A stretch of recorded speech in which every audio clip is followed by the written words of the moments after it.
महारानी, ये किताब का ड्रामा करके बैठी हुई है, सिले पे सारा आटा बिखरा पड़ा है, उसे क्या तेरा बाप आके साफ करेगा? मामी जी वो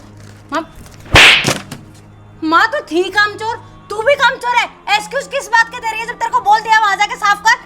मामी वो मेरा थोड़ा सा होमवर्क बचा हुआ था तो ये पूरा करके मैं सफाई कर देती। अरे हराम की खाने की आदत पड़ी हुई तुम दोनों माँ बेटियों को।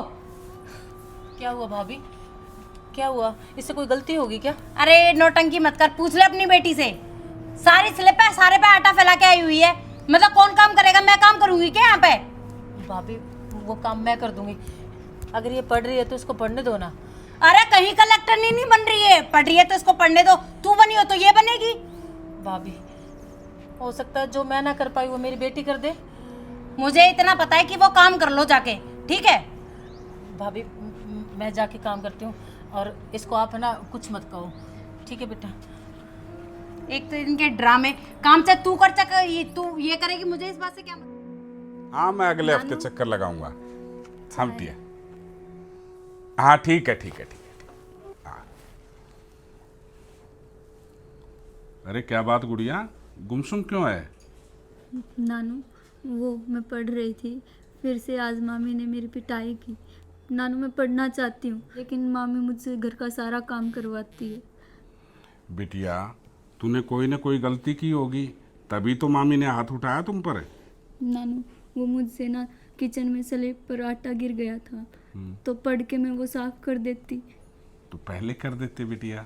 हैं? गुड़िया क्या बात होगी, चलो पढ़ो जाके।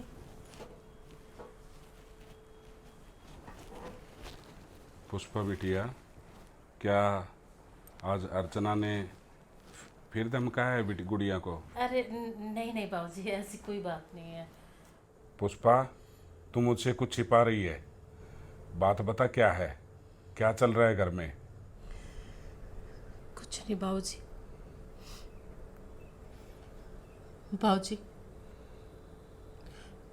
भाभी मुझसे जो कुछ कहेगी मैं बर्दाश्त कर लूंगी, लेकिन गुड़िया गुड़िया मेरे जिगर का टुकड़ा है। अगर भाभी उससे कुछ कहती है तो मुझसे बर्दाश्त नहीं होता बाबूजी, मुझसे बर्दाश्त नहीं होता। एक आप ही तो मेरा सहारा हो, मैं कहाँ जाती, क्या करती बाबूजी? मेरी गुड़िया कहीं नहीं जाएगी, मैं टूटा नहीं हूं, और रो मत, क्योंकि मैं जिंदा हूं। अपनी बिटिया को कुछ नहीं होने दूंगा। और मैं बात करता हूं रमेश से। नहीं नहीं बाबूजी, आपको मेरी कसम, आप भैया और भाभी को कुछ भी नहीं कहेंगे। ये मैं नहीं चाहती कि मेरी वजह से, मुझ अभागिन की वजह से मेरे भाई और भाभी का परिवार टूटे। बाबूजी मैं ऐसा नहीं चाहूंगी तो बाबूजी। फिर ये जलानत भरी जिंदगी तू जीती रहेगी और मैं अपनी बिटिया को ऐसे रोते हुए? ना ना ना, मुझसे नहीं होगा, मुझसे नहीं होगा, तू चुप रहना। अरे मैडम जी कहाँ जा रहे हो? मरने के लिए जा रही हूँ। अरे तुम्हारा दिमाग तो ठीक है, क्या बोल रहे हो ये? अपने घर जा रही हूँ। इस घर में तुम्हारी बहन है, तुम्हारी भांजी है, मेरी क्या जरूरत है अब इस घर में? अरे यार क्या नाप शनाप बक रहे हो तुम? मैं कोई अनाप शनाप नहीं बक रही हूँ, तुम्हें जो बात है सच्चाई है वो ही बोल रही हूँ। यार अर्चना तुम्हें पता है कि पुष्पा दीदी की ससुराल कैसी है, इसलिए वो यहाँ पे है। तो मतलब उनकी ससुराल कैसी है? उनका ससुराल खराब हो गया। बाबूजी हाँ मुझे आपसे कुछ बात करनी है। बोलो। वो पुष्पा और उसकी बेटी को बाबूजी घर भेज दो, या फिर कोई किराए पे ना कोई कमरा दिला दो, उसका किराया मैं दे दूंगा। बाबूजी पुष्पा के कारण है ना हमारे घर में, हमारे मियाँ बीवी में आपस में झगड़ा होता है, हर रोज़ का यही ड्रामा है। तो बहुत अच्छी बात है बेटा, और तुमने कहा कि उसको घर भेज दो। क्या उसके ससुराल के ऐसे हालात हैं कि हम अपनी बिटिया को, तुम्हारी बहन को वहाँ पर छोड़ दें? तुम्हें पता है उसका हस्बैंड गुजर जाने के बाद हमारी बिटिया के साथ क्या व्यवहार हुआ है?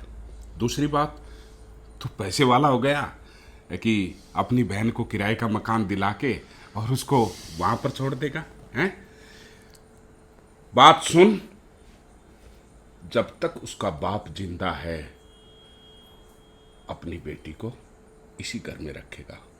और रही बात तुम्हारी घर की कलेश की, तुम्हारी वाइफ के साथ जो झगड़ा हो रहा है, तुम्हारी वाइफ से तुमने ये नहीं पूछा कि वो उसकी बिटिया के साथ और उसके साथ क्या व्यवहार कर रही है? पूछा तूने कभी?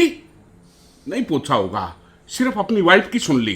क्या तूने कभी अपनी बहन से पूछा कि उसकी बहन यहां पर कैसे अपने दिन गुजार रही है? गुजार नहीं रही, काट रही है वो, हर रोज रोती है, उसके आंसू नहीं सूखते। और तुम किराए का मकान, एक काम करो, तुम है ना अपनी वाइफ को लेके कहीं किराए पे रह लो, वो किराया मैं दूंगा, क्योंकि ये घर है ना, ये सब कुछ मैंने अपनी मेहनत से बनाया है और मेरी मेहनत पे सिर्फ मेरा अधिकार है। ये मेरे दादा परदादा से प्रॉपर्टी नहीं मिली, मेरे खून पसीने की कमाई है और ये मेरे नाम है। अपनी वाइफ को लेके जाओ। बाबूजी मेरा कहने का वो मतलब नहीं था। हरामजादे, अपनी वाइफ की तरफदारी कर रहा है तू? तेरी हिम्मत कैसे होगी? सिर्फ उसकी सुन रहा है तू? तूने कभी अपने बाप से आके पूछा बाबूजी मेरी बहन कैसे रह रही है? हैं? ये खड़ी, उससे पूछ कि वो भी तो किसी की बेटी है। कल को इसके जो इस बिटिया के साथ हालात है वो हालात इसके साथ हो जाते तो क्या होता है? क्या इसके बहन, इसके माँ बाप, इसके भाई इसको ठोकर मार देते हैं? अरे डूब के मर जाओ। मुझे तो आज दुख हो रहा है कि इतनी गंदी औलाद मेरे घर में पैदा हो गई। हर माँ बाप ये सोचते हैं कि बुढ़ापे का सहारा बने, और तू इसको अरे इसने तो पूरी जिंदगी अपनी दुखों में गुजारी है, सब्र के पल जीने के लिए आई थी। वरना कौन ऐसी औरत है जो अपने पियर में जिंदगी गुजारे? अरे ससुराल ही उसका घर होता है। लेकिन ये बेचारी सुबह से अब दो रोटी खा लेती है, वो तेरे को भारी हो गई? नहीं बाबूजी, बाबूजी मैं बोल रही थी ना, आप मेरी वजह से झगड़ा मत कीजिए। बाबूजी मुझे हो माफ कर जाओ, दो। बाबूजी आप चलिए जाओगे? चुप हो जाओ। बाबूजी बाबूजी एक काम करो, मैं कोई एक्सक्यूज नहीं चाहता। अगर तुम्हारी वाइफ तुम्हारे कंट्रोल में है तो इस घर में महज किराएदार बन के रह सकते हो, मालिक नहीं। मालिक इस गुड़िया का बाप है, तुम्हारा भी नहीं। बाबूजी चले जाओ। मुझे माफ कर दो बाबूजी, चले जाओ। मुझसे गलती हो गई। अरे माफी तो इससे मांग। मुझे माफ कर दो। क्या बोल रहा था तुम? भाई नहीं, किराए पे? अरे डूब के मर जा। जब औरत ही औरत की दुश्मन हो जाती है तो वो घर नहीं चलता। अरे घर तो स्वर्ग से सुंदर होता है जहां पर सब मिलजुल के प्यार से रहते हैं। और गिनती के कितने हम 5 आदमी। भाजी अरे पुराने टाइम में 40-40 आदमी होते थे एक परिवार में, लेकिन आज 3 परिवार 3 बंदे होते हैं घर में, उसी में झगड़ा। तू डूब के मर जाओ। बाबूजी सॉरी बाबूजी, इसे समझाने बाबूजी इसे समझाने का कोई फर्ज नहीं है। एक काम करो, मुझसे गलती हो गई। नहीं भाभी, मुझे माफ कर दो। भाभी आप रोइए मत। मैंने इतनी फूल जैसे बच्चे पर हाथ उठाया। भाभी अरे दौलत के घमंड में चूर हो गई मैं। दौलत का घमंड